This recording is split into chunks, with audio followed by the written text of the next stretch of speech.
Hey everybody, welcome to the Joe Somebody Show podcast, episode number 4. At least I think it's number 4. Maybe it's number 4, I really don't know. This, of course, being the Joe Somebody Show podcast, which is that podcast type show thing, talking about technology news, gadgets, smartphones, all that good stuff. I've got just one topic that I want to talk about in today's show, and it's been bothering me.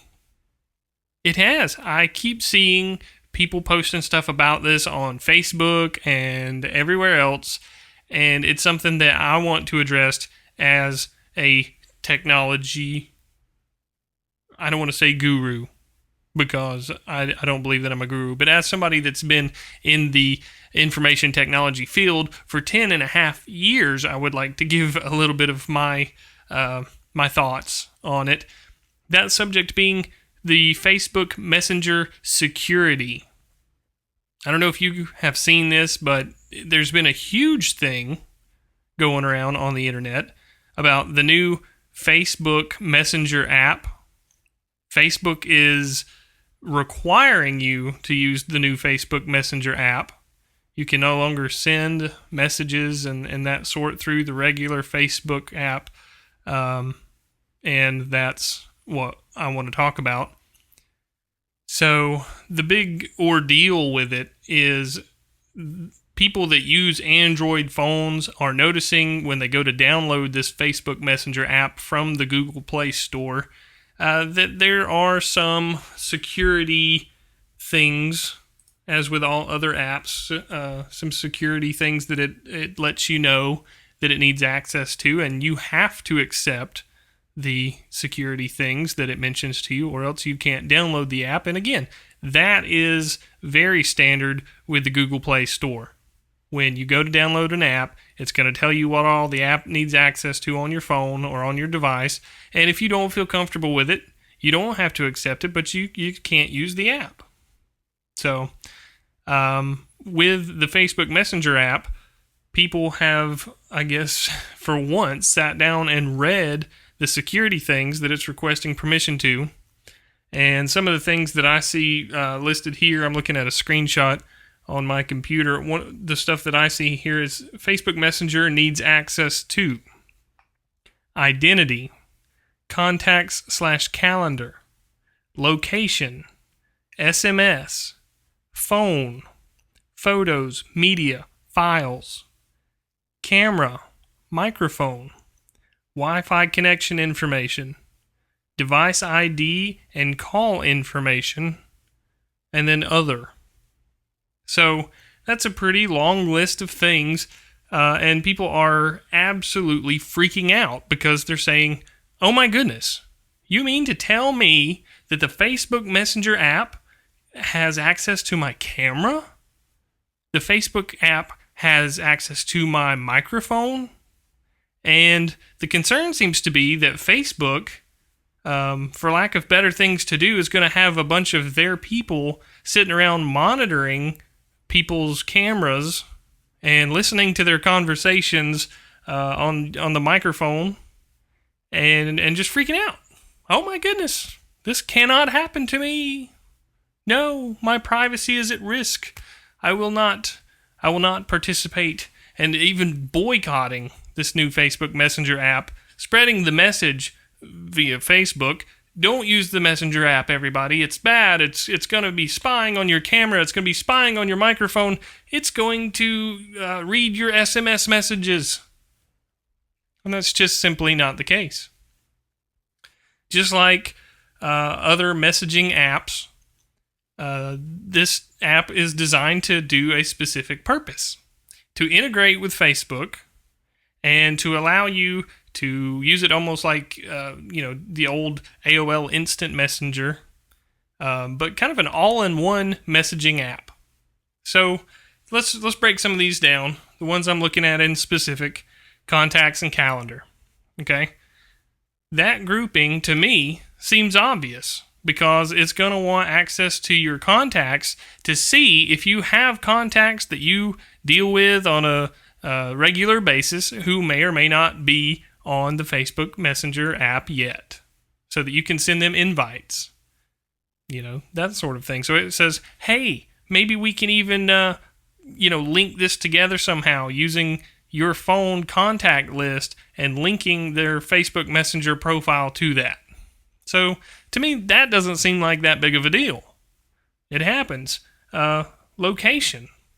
It's been no secret that Facebook has been using location information for quite some time, and most of what they're using it for, from what I've seen, is when you do a post, then it shows your friends where you were when you made the post. For instance, if I was in Atlanta and I updated my status, it has the option to insert a location into it, and it'll say, I said such and such near Atlanta.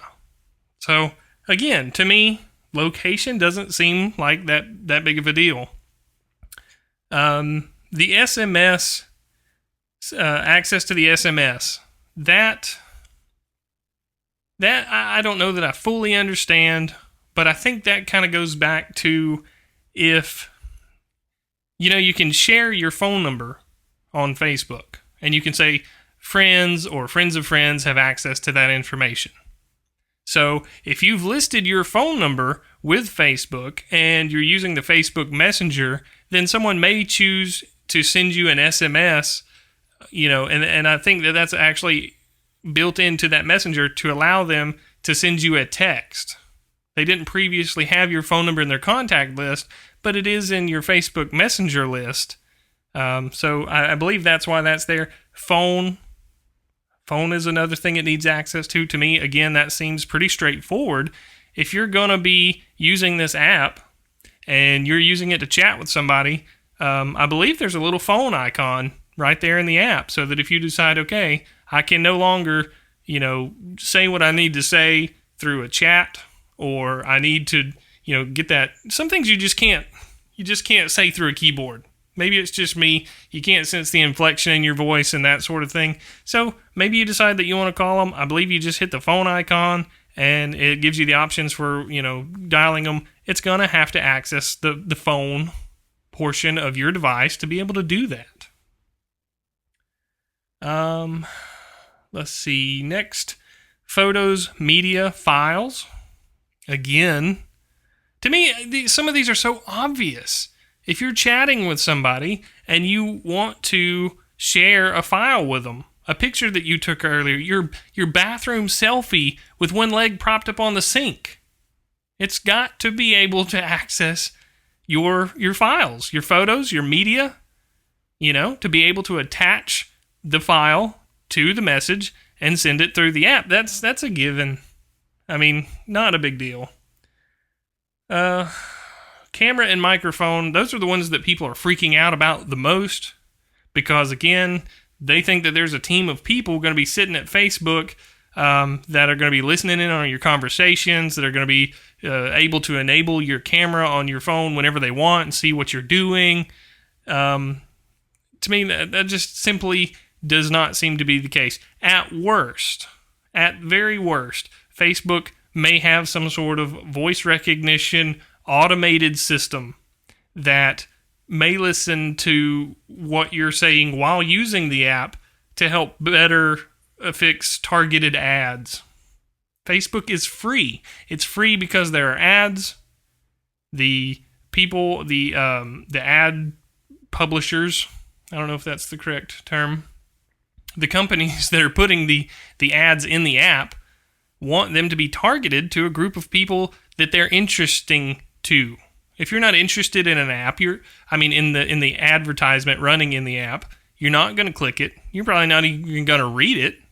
So they want those to be targeted. So at very worst, they may have something in your phone where if you're using the app and you say something about a pair of Nike shoes, or even type something about Nike, it may take that and say, okay, they said the word Nike.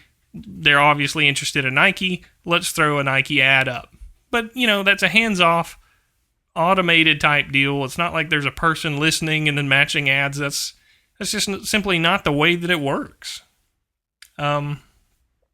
So for camera And microphone, again, if you are using the app as a messenger, you're talking to somebody, you want to send them a picture, but you don't have one in your gallery, there's a button that'll bring up your camera. So, of course, the app has to have access to your camera, or else that wouldn't work.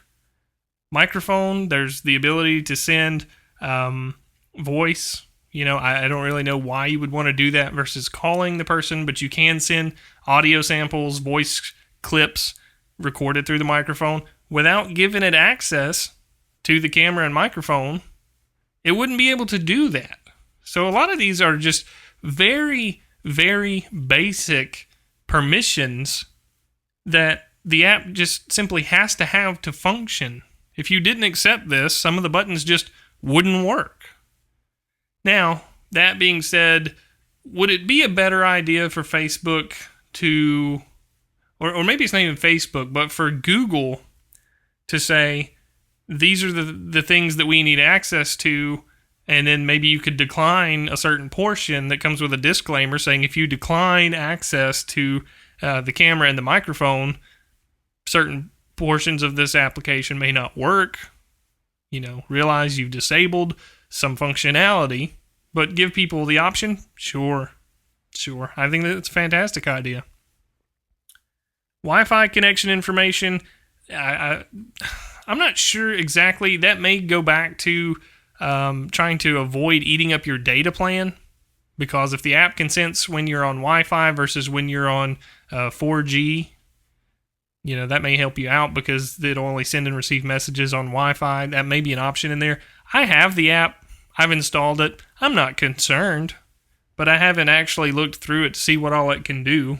I don't really use Facebook messages that often. Device ID and call information. I don't even know what that is. Honestly, that one's a little perplexing to me. That may be more statistical information for Facebook to see what types of devices are using the Messenger app so that they know how to better support it. I don't know for sure. And that would be, I guess, the device ID. Call information, I don't know what that is. And of course, other. I don't know what types of other. That may be something to worry about because it's other. It's undefined. But there you go. That is just a brief rundown from an IT person's perspective of why the Facebook Messenger app would need permissions to use location information, phone, photos, media, camera, microphone. It's functionality of the app. You may not use that functionality, but other people want to. So those permissions need to be available so that if somebody does click on those buttons, it'll work as it was designed to work. So don't freak out. Facebook is a huge company. Facebook, they have billions of users. They're not going to throw something out there that's Big Brother oriented, that's out there just to gather information about you and spy on you. That doesn't seem like what their purpose is. As a matter of fact, this whole Messenger thing is kind of blown up a little bit, and so they don't probably have as many users on the Facebook Messenger app as what they were planning to have, because people just don't understand the permissions necessary to run the app. And, they're sharing this freaking out Big Brother propaganda to all their friends because, no offense, people don't know any better. So they just, share it with everybody. So, again, I'm just Joe Somebody. I'm just a guy. But that is my perspective on that. That's going to be pretty much what I wanted to talk about in this Joe Somebody podcast number 4. I hope you enjoyed it. If you have any questions or anything like that, leave a comment on the video on YouTube, youtube.com/JoeSomebody1986, or wherever in the world that you want to leave it. I'll find it, and maybe I'll answer it in an upcoming video. Thanks very much for watching and listening, and I will see you next time.